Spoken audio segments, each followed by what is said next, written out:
Today we're talking about Annihilation, the new map pack for Call of Duty Black Ops. We have 4 new multiplayer maps: Hangar 18, Silo, Drive-In, and Hazard, and a new zombies map called Shangri-La.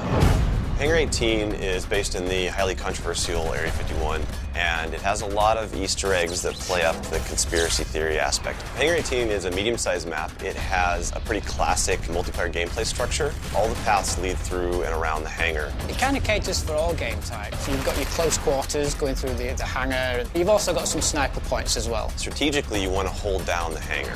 You can work with your teammates to really control the 4 main flow points, then you're going to dominate the map.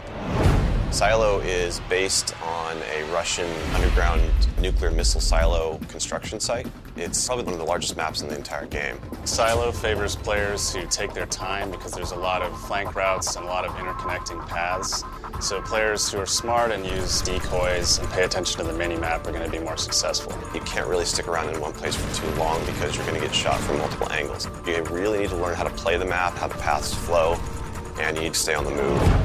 Nuketown was a really hugely successful and popular map with Black Ops, and we wanted to do another map in the DLC that kind of emulates that style of gameplay. Drive-In's a fairly small map, but it does have a variation of battles. You've got the wide open area in the middle, the actual Drive-In itself, but then you do have close quarter battles down the side. So Hazard was inspired by one of our World at War maps called Cliffside, but it's a complete reimagining of it. We've actually turned it into a golf course. It's a great level. Hazard is probably one of the only maps in the game that focuses almost exclusively on long-distance engagements, and the long-range snipers and LMG gunners and assault rifle guys are going to have an advantage. You're definitely going to want to avoid the fairway if you're not a sniper and stick to the edges of the map where there's some more intense choke points and medium-range engagements.